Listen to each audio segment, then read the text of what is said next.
शंका हो तो उस पर विचार करते हैं।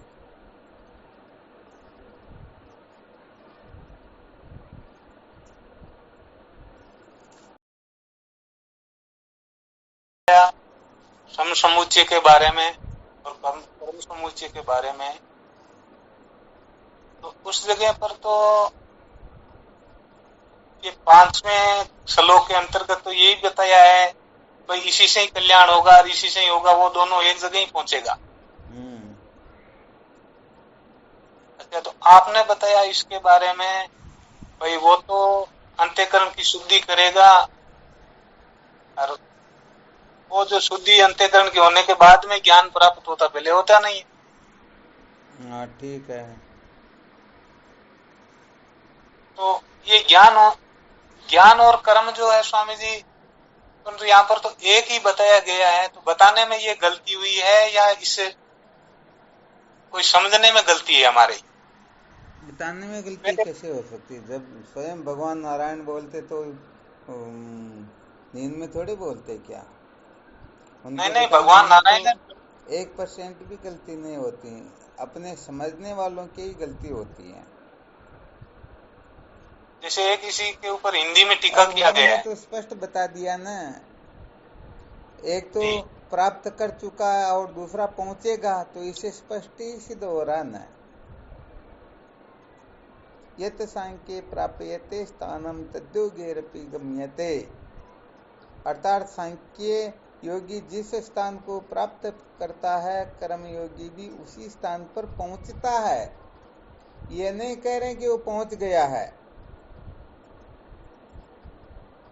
पहुंचता है तो इसका मतलब कर्म योग को पूरा करके फिर वह सांख्य योग की कक्षा में बैठेगा तो वह उसे लक्ष्य को प्राप्त कर लेगा, ऐसा भगवान का तात्पर्य है।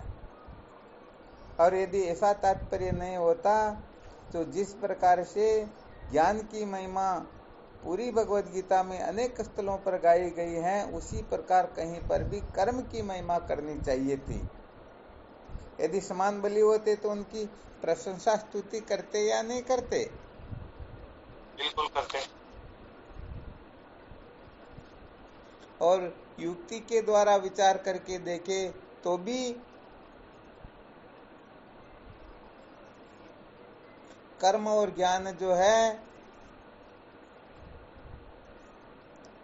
समान सत्ता वाले नहीं हो सकते हैं, क्योंकि प्रमाण मूर्धन्य वेद भगवान श्रुति माता ये डंके की चोट से गर्जन ना करके कह देती हैं, न रीते ज्ञानान न मुक्ति। तो जब श्रुति माता ऐसा कथन कर देती हैं तो फिर परम प्रमाण श्रुति माता ही होती है, ये विशेष बात होती है। जी। क्योंकि भगवद गीता जो स्मृति है और वेद भगवान जो है, ये वेदों के जो मंत्र है इनको श्रुति कहा गया है, तो परम प्रमाण श्रुति होती है। सुप्रीम कोर्ट यही है, बाकी हाई कोर्ट आदि हो सकती हैं। तो सुप्रीम कोर्ट के अनुसार हाई कोर्ट का फैसला हो तो मान्य हुआ करता है अथवा वह भी मान्य हो जाता है। तो यहाँ पर वैसे देखा जाए तो जब वेद भगवान ये कह देते हैं रीते ज्ञानान न मुक्ति, बिना ज्ञान के कल्याण नहीं होता है, तब दूसरे यदि कोई कुछ भी कह दे तो उनका कोई औचित्य नहीं होता है। वो तो सुप्रीम कोर्ट का फैसला नहीं आता ना, तब तक ही उस फैसले को मान्य रखा जाता है। तो ये प्रमाण मूर्धन्य वेद भगवान का कथन हो गया। और फिर युक्ति से भी विचार करे, तर्क से भी विचार करे, अनुभव से विचार करे, किसी भी प्रकार से विचार करके देखें। जैसे एक नगर के दो राजा नहीं हो सकते हैं, वैसे ही एक ग्रंथ के दो मुख्य विषय हो ही नहीं सकते। ये थोड़ा विशेष ध्यान रखना होता है। और थोड़ा आगे की कक्षा में अध्ययन होगा, जो ग्रंथ ब्रह्मवेत्ता महात्माओं के द्वारा या साक्षात भगवत वाणी होती हैं, वह फटलिंग से युक्त होती हैं। ध्यान रखना अच्छी तरह से, उसमें उपकर्म उपसंहार की एकता होती है, और जो उपकर्म होता वही उपसंहार होता है, और वही ग्रंथ सचमुच में ग्रंथ होता है। तो यहाँ पर भगवद गीता के अंतर्गत भगवद गीता का प्रारंभ जो होता है किस श्लोक से होता है? दूसरे के 11वें से। कहाँ से? दूसरे अध्याय के 11वें श्लोक से। हाँ चलो, बहुत अच्छी बात है। दूसरे अध्याय का 11वां श्लोक बताया गया है। ऐश्वच्यानन्वस्वचस्त्वं प्रज्ञावादाश्च भाषसे कथा सुच नानु सोचंती पंडिता। तो ऐशोच शब्द आया न? जी गुरुदेव, बिल्कुल आया। और इसका अंतिम जो सूत्र होता है, अंतिम जो श्लोक होता है, वह कौन सा है?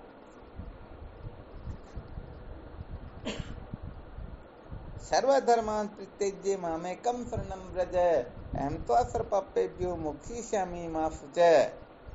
ये क्योंकि भगवान नारायण जो उच्चारण करे वही अंतिम श्लोक होता, बाकी तो भगवत गीता की महिमा का गायन किया गया है।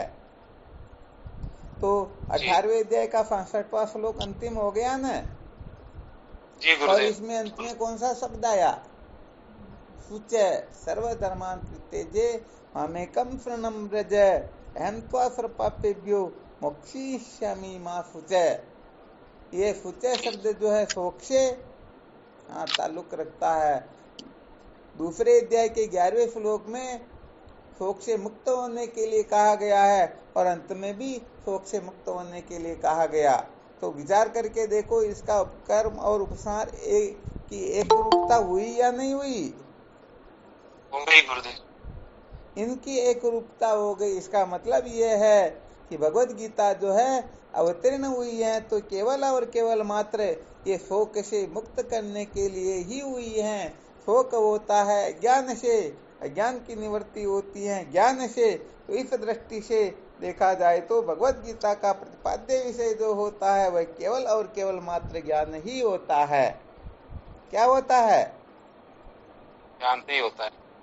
केवल मात्र ज्ञान ही होता है, क्योंकि एक ग्रंथ के मुख्य विषय दो कभी भी हो सकते ही नहीं। जैसे एक देश में दो राजा नहीं हो सकते हैं, दो राष्ट्रपति नहीं होते हैं, दो प्रधानमंत्री नहीं होते हैं, इसी दृष्टि से देखा जाए तो एक ग्रंथ के दो विषय नहीं होते हैं। तो एक ग्रंथ का विषय सांख्य योग भी हो और कर्म योग भी हो, ऐसा कभी सुना क्या? ऐसा तो नहीं सुना। हो सकता है क्या? नहीं हो सकता है। हाँ, इसलिए जो नासमझ लोग कुछ का कुछ मान लेते हैं ना, ये तो सचमुच में नासमझी से होता है।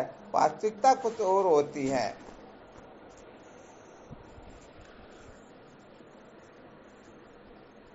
ठीक है ना? यहाँ यदि कोई गड़बड़ कर देता तो सचमुच में बड़ी गड़बड़ हो जाती है।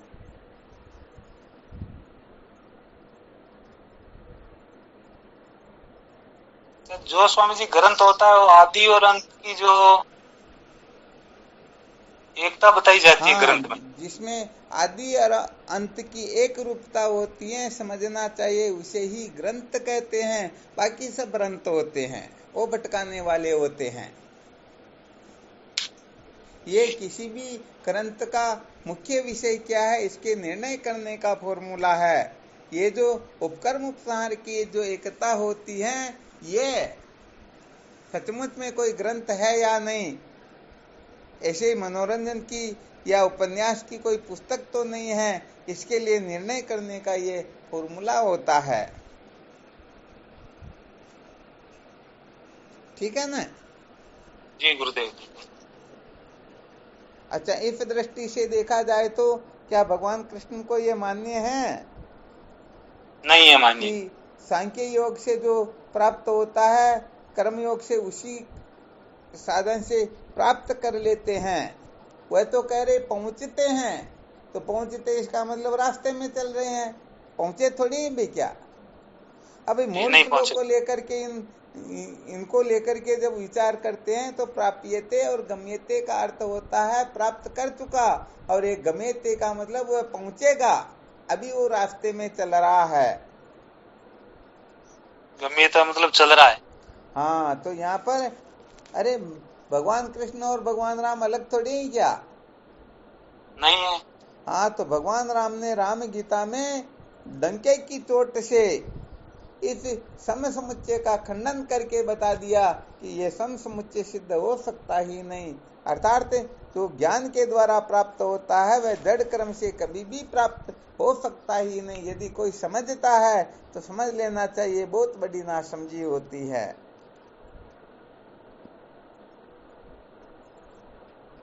तो ऐसे अनेक फॉर्मूले होते हैं जिन फॉर्मूलों का आश्रय लेकर के हम इस निश्चय पर पहुंच सकते हैं कि वास्तव में सम समुच्चय सिद्ध होगा अथवा कर्म समुच्चय सिद्ध होगा।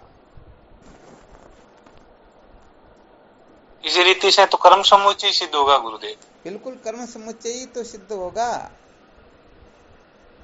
क्योंकि भगवान कृष्ण जो है वो वेद धर्म के रक्षक है या वेद धर्म को नष्ट करने वाले? रक्षक ही होते। हाँ, क्या बात करते हो। तो भगवान कृष्ण जो बोलेंगे वो श्रुति से 1% भी प्रतिकूल नहीं होगा। हाँ, समझने वाले उसको कुछ भी समझते रहे, ये बात अलग होती है। और वैसे देखा जाए तो निष्काम कर्म जो बताया जाता है तो निष्काम कर्म केवल और केवल मात्र, सत्य समझ लेना, निष्काम कर्म वास्तव में किसी से होता ही नहीं। निष्काम कर्म का अर्थ यह होता है कि वह अवस्था जिसके अंतर्गत कर्म तो करे परंतु कर्म फल देने में समर्थ न रहे, और ऐसे कर्म केवल और केवल मात्र तत्ववेता महात्माओं से ही हो सकते हैं और अन्य किसी से हो सकते ही नहीं। तो यहाँ पर और थोड़ा रहस्य बता देते हैं। गीता प्रेस के जो संस्थापक थे जयदयाल जी महाराज, उन्होंने जो लिखा उनका रहस्य भी लोग ठीक प्रकार से नहीं समझ सके, अथवा समझ लेना चाहिए गड़बड़ भी कर देते हैं। यहाँ पर निष्काम कर्म नहीं है, लिख दिया ये गलती हो गई, परंतु यहाँ निष्काम भाव हुआ करता है, अर्थात वह निष्काम भाव से कर्म करे। तो निष्काम भाव से कर्म करने पर क्या होगा? अंतःकरण की शुद्धि होगी, और अंतःकरण की शुद्धि से तत्व जिज्ञासा जागृत होगी, और तत्व जिज्ञासा जागृत होने के पश्चात फिर उनकी ब्रह्म विद्या की ओर प्रवृत्ति हो जाएगी, ब्रह्म विचार में वो सक्षम हो जाएंगे। तो बताओ, निष्काम कर्म भी मुक्ति का साधन बना या नहीं बना? जी बना।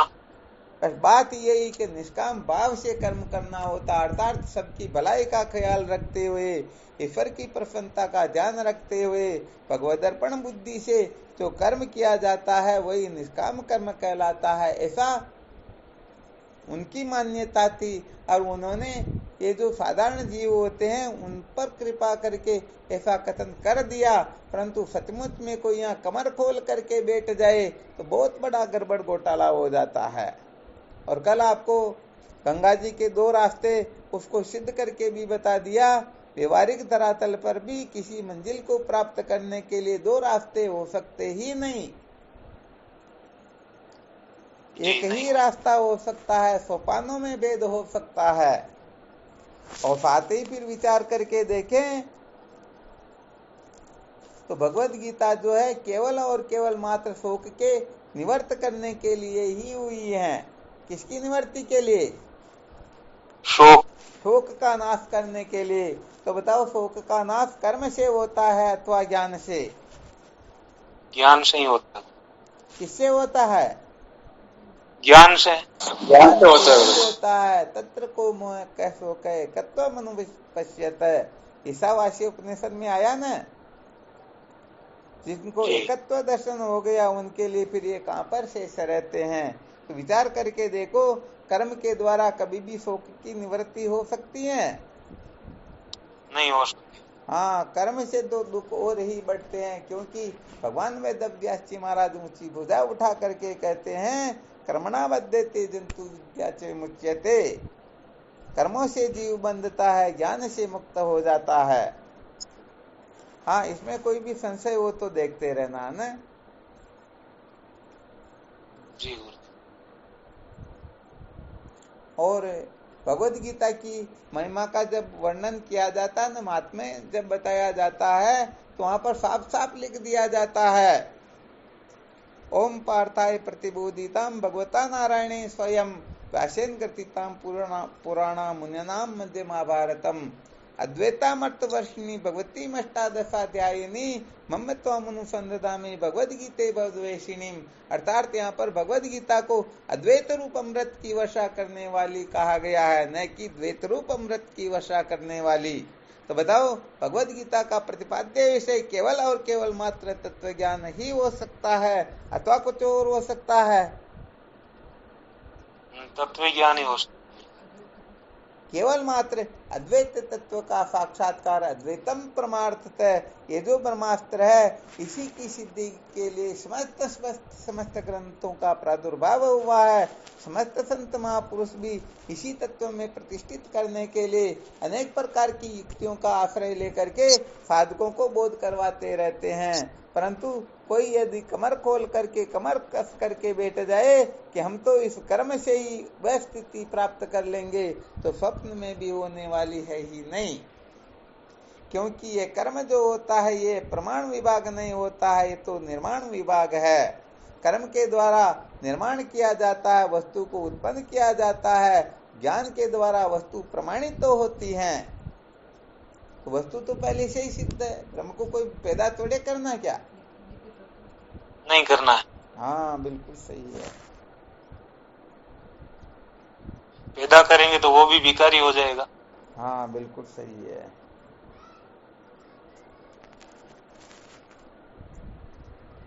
अच्छा, जो सदा से विद्यमान है उसको कर्म से नहीं, उसको ज्ञान से। जो अविद्यमान वस्तु होती है उसी को कर्म से उत्पन्न किया जा सकता है। जो पहले से ही विद्यमान है उसको कर्म से नहीं बल्कि ज्ञान से, उसके आश्रित जो अज्ञान है उसको केवल निवृत्त किया जाता है। वस्तु तो पहले से ही प्राप्त होती है।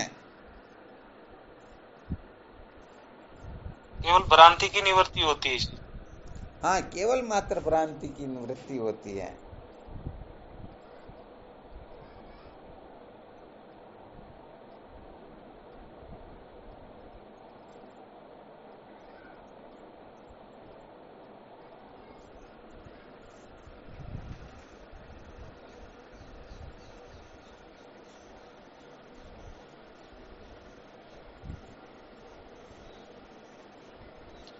इसी से स्वामी जी ये ज्ञान से ही सिद्ध होता है, तो फिर साधकों को कर्मों में क्यों लगाते हैं? तो कर्मों से छुड़ाने के लिए कर्मों में लगाना पड़ता है। जैसे कपड़ा जल से ही साफ होगा तो फिर साबुन क्यों लगाते? अरे भाई उनमें मैल जमी हुई है, मैल को हटाने के लिए साबुन लगाना होता, परंतु शुद्ध तो जल से ही होगा ना। जी गुरुदेव, बिल्कुल। अनादिकाल से कर्मों का ऐसा अभ्यास पड़ा हुआ है। एकाएक यदि किसी को कह दे कर्म त्याग करने के लिए, तो कहने का मतलब कहने वाले का त्याग कर देगा, परंतु कर्मों का त्याग नहीं करेगा। तो बताओ, एकाएक ऐसा कोई है सूरवीर जो ब्रह्म विद्या के रहस्य को समझ ले? दुष्कर है। तो कर्मों का त्याग करने के लिए उनको कर्मों की ओर प्रवृत्त किया जाता है। निषिद्ध कर्मों का त्याग करने के लिए भी केवल मात्र हस्तांतरण किया जाता है। कोई उनमें आसक्ति है तो उनसे मुक्त होने के लिए उसमें आसक्ति कर लो, उनसे छूटने के लिए उसमें आसक्ति कर लो, और धीरे धीरे धीरे ये जब बहुत लंबा चौड़ा पार्ट हो जाता है तो वो इनसे भी छूटने की इच्छा करने लग जाता। अरे भाई, हमें तो इस कचरे से भी छूटना, इसे भी मुक्त होना है। तो ये तो होता क्या है, अंतःकरण में 3 प्रकार के जो दोष होते हैं, मल विक्षेप और आवरण। तो जो दोष जिस साधन से निवृत्त होते हैं, ज्ञान से मल विक्षेप की निवृत्ति नहीं होती है और कर्म से अज्ञान की निवृत्ति नहीं होती है। हाँ, ध्यान रखना, कोई ये सोच ले ज्ञान से मल विक्षेप की निवृत्ति हो जाएगी, तो होने वाली नहीं है। इसके लिए तो कर्म उपासना की ही आवश्यकता होगी, क्योंकि ज्ञान मल विक्षेप को क्या मिटाए? ज्ञान तो अंतःकरण को उखाड़ करके फेंक देगा, परंतु फिर भी बाधित रूप से तो रहेगा ना, जब तक जीवन रहेगा तब तक। जी गुरुदेव, रहेगा। तो अंतःकरण को शुद्ध करना हो, अंतःकरण में ये काम क्रोध लोभ को निकालना हो, तो इसके लिए साधन भजन करना होता है। इसके लिए कर्म उपासना की आवश्यकता होती है। कर्म उपासना के द्वारा, साधन भजन के द्वारा अंतःकरण पर विजय प्राप्त की जाती है। ये संसार भी स्त्रीलिंग है और भक्ति भी स्त्रीलिंग है। तो एक स्त्री से छूटने के लिए दूसरी स्त्री में आसक्त होना होता है। तो भक्ति को यदि कोई महत्व दे दे, भक्ति का आश्रय ले ले, तो संसार छूट जाएगा या नहीं छूटेगा? छूट जाएगा। अरे भगवान के चरण कमलों में यदि किसी की प्रीति हो जाए, भगवान से अत्यंत प्रेम हो जाए, तो बताओ संसार रहेगा फिर क्या? नहीं रहेगा। दृष्टांत खूब आता है नरसिंह जी जैसे। का साधन हो गया। हाँ, इस साधन की बड़ी आवश्यकता होती है।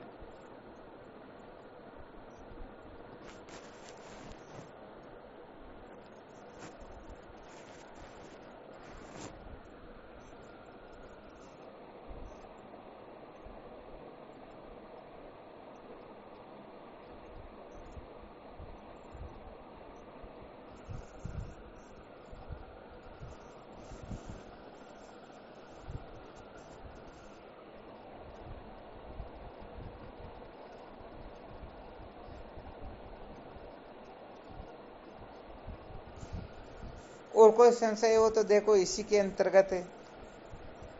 वरना यहाँ पर उत्तम साधकों के लिए तो इतने ही संकेत काफी हैं, वरना अनेक प्रकार के सूत्र, युक्तियां, प्रक्रियाएं बताई जाती हैं, जो जैसा जैसा साधक होता है उसको इस रहस्य से अवगत करवाने के लिए अनेक प्रकार के फॉर्मूले संत शास्त्रों में भरे हुए हैं। वो जैसा साधक होता है उनको उसी प्रकार से समझा करके कृतार्थ कर देते हैं। तो कुल मिलाकर के कर्मों को चित्त की शुद्धि के लिए ही ग्रहण किया गया है। अज्ञान की निवृत्ति तो तत्वमस्यादि वाक्य जन्य खंडार्थदि से ही संभव होता है, और किसी से होता ही नहीं। इसलिए यदि अंतःकरण को शुद्ध करना हो तो कर्म की आवश्यकता होगी, और अंतःकरण से ही पिंड छुड़ाना हो तो ज्ञान की आवश्यकता होगी।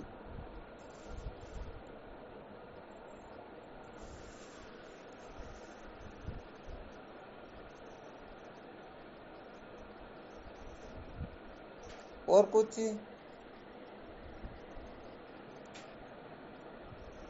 हाँ, किसी को किसी भी प्रकार की शंका हो तो समसमुच्चय का मतलब दोनों एक साथ करने का, और कर्म समुच्चय का मतलब पहले एक को करो दूसरे को रहने दो। पहले कर्म को और बाद में ज्ञान को। कर्म के द्वारा अंतःकरण को शुद्ध करो और ज्ञान के द्वारा अज्ञान के बंधन से छुटकारा प्राप्त करो। ये कर्म समुच्चय का तात्पर्य होता है। और सम समुच्चय का मतलब दोनों में से कोई एक कर लो, या दोनों ही साथ साथ करने दो। कहते हैं ना, पक्षी जो आकाश में दो पंखों से उड़ता है, एक पंख से उड़ नहीं सकता है। तो यहाँ पर एक पंख भक्ति का होगा, दूसरा पंख ज्ञान का होगा। भक्ति और ज्ञान इन दोनों पंखों से ही मोक्षलोक की यात्रा की जाती है। अब उन नासमझों को पता ही नहीं है कि कोई मोक्षलोक 7वें आसमान पर या कहीं पर बैठा होगा, तो वहां दो पंख लगा करके फिर उड़ करके जाना होगा। क्या करे स्वामी जी, ये तो ऐसा ग्रंथों में आता है। हाँ, वैसे योग वासिष्ठ के मंगलाचरण में भी यही बताया गया है, परंतु महापुरुषों के सानिध्य में बैठ के पढ़े ना, तब काम चलता है। तो यहाँ पर कहने का मतलब कर्म समुच्चय नहीं बताया गया, बल्कि कर्म समुच्चय बताया गया, सम समुच्चय नहीं बताया गया। हाँ, थोड़ा उल्टा हो गया। तो कर्म ज्ञान दोनों की आवश्यकता, तो वेद भगवान भी यही कहते हैं ना, यदि दोनों की आवश्यकता नहीं तो होती तो वेद त्रिकांडात्मक भी नहीं होता है, केवल ज्ञान के ही तो सूत्र होते हैं। तो हम निषेध नहीं करते, हम तो कहते हैं इनकी जीवन में बहुत बड़ी आवश्यकता होती, इनके बिना न तो अंतःकरण शुद्ध होता, न तत्व जिज्ञासा जागृत होती, और बिना तत्व जिज्ञासा के ज्ञान सार्थक होगा क्या? हाँ, ये विशेष बात है।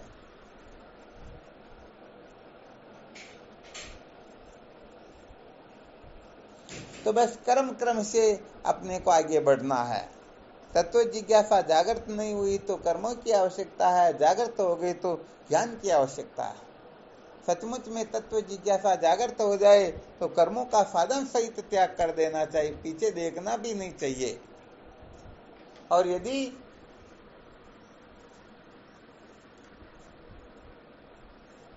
समझ में आ रहा है ना? जी गुरुदेव, बिल्कुल। हाँ, अभी तत्व जिज्ञासा जागृत नहीं हुई तो ध्यान रखना, कर्मों का त्याग करके बहुत बड़ी मुसीबत में फंस जाओगे।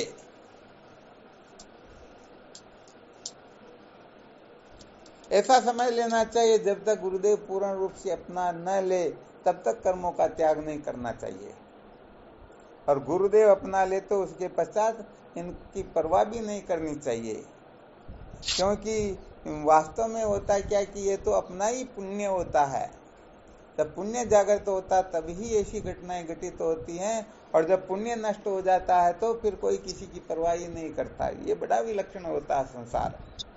इसीलिए तो तत्व जिज्ञासा जागृत होने के पश्चात भी कोई कर्म के कीचड़ में पड़ा रहता है तो सचमुच में उनकी उत्पन्न हुई जिज्ञासा ही समाप्त हो जाती है। फिर वो आगे विचार कर ही नहीं पाते। बेचारे जीवन पर यज्ञ हवन में जब तक तीर्थव्रत पूजा पाठ में ही लगे रहते और यहाँ जन्मे यहाँ ही मर जाते हैं।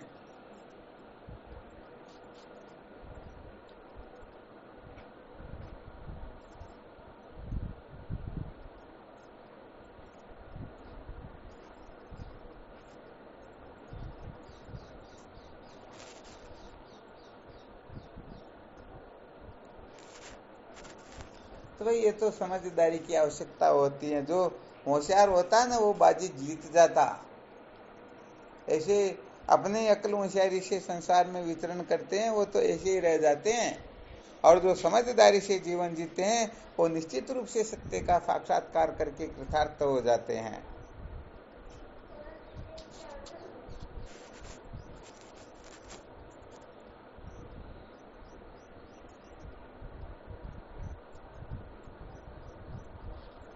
तो शायद इस सन समुच्चय व कर्म समुच्चय का रहस्य और थोड़ा ठीक तरह से समझ में आया होगा। जी गुरुदेव। हाँ, ठीक तरह से समझ में आ गया ना।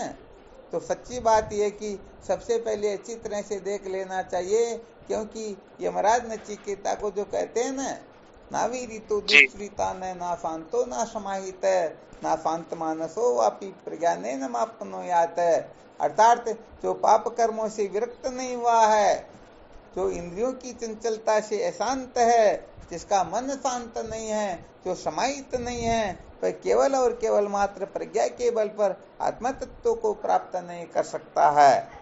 तो यदि ऐसी बातें हैं तो उनको इन कर्मोपासना आदि का आश्रय लेकर के सर्वप्रथम इन चारों पर विजय प्राप्त करनी चाहिए, फिर संपत्ति से संपन्न होना चाहिए, और उसके पश्चात ब्रह्म विचार को ही महत्व देना चाहिए। तो देख लो यहाँ पर न तो कर्म उपासना का खंडन हुआ न ज्ञान का अनादर हुआ, इनको अपनी अपनी जगह पर बिठा दिया गया। अरे भाई, किसी को विदेश में जाना हो तो मोटरसाइकिल या टेम्पू की भी आवश्यकता होती है।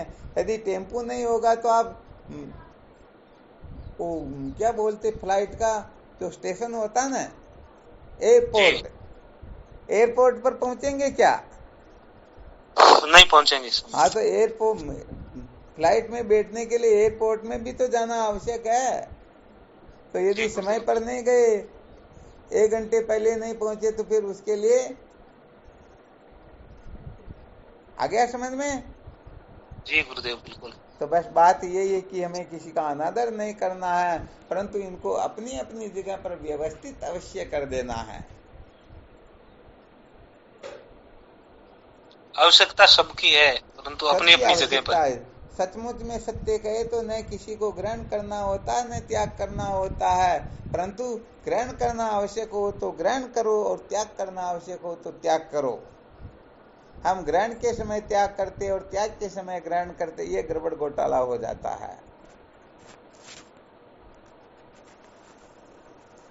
चलो ठीक, फिर करो साधन भजन, इसी का चिंतन मनन करो। इसमें कोई इससे संबंधित ही कोई शंका हो तो देख लो, नहीं तो आगे के क्लास में फिर यदि कोई विशेष शंका हो तो फिर देखेंगे, क्योंकि फिर विषय से विषयांतर होने पर थोड़ी बात बनती नहीं है।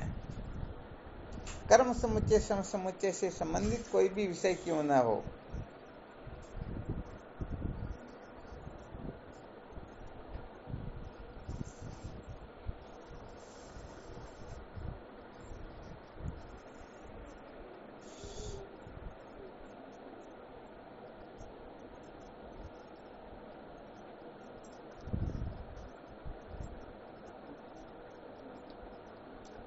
अच्छा स्वामी जी, कर्म समुच्चय का मतलब सीढ़ी दर सीढ़ी, सीढ़ी दर सीढ़ी। सम समुच्चय का मतलब खिचड़ी एक साथ में। हाँ, सम समुच्चय का मतलब एक ही साथ, ये करो चाहे ये करो, दोनों में से एक को ग्रहण करो, मुक्ति को प्राप्त कर लो। तब तो गलत हो जाता है। हाँ, तो पूर्ण रूप से गलत होता ना, क्योंकि कर्म और ज्ञान की मीमांसा की जाएगी तो इनके हेतु स्वरूप फलों में भी बड़ा अंतर होता है।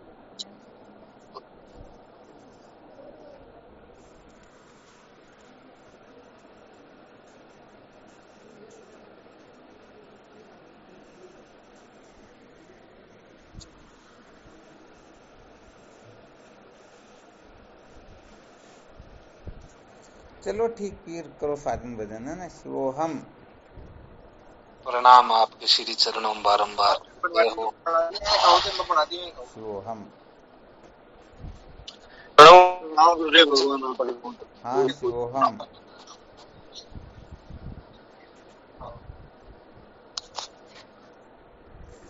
प्रणाम गुरुदेव। शिवोहम। गुरुदेव भगवान श्री चरणों में साष्टांग दंडवत प्रणाम। शिवोम गुरुदेव। शिवोहम।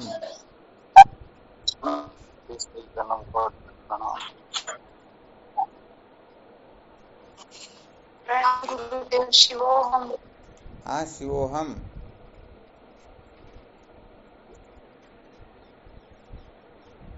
प्रणाम आपके श्री चरणों में कोट कोट शिवोहम।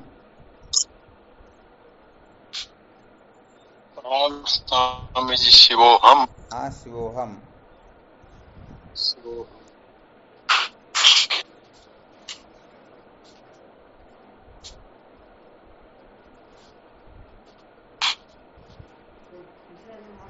ठीक, शिवोहम।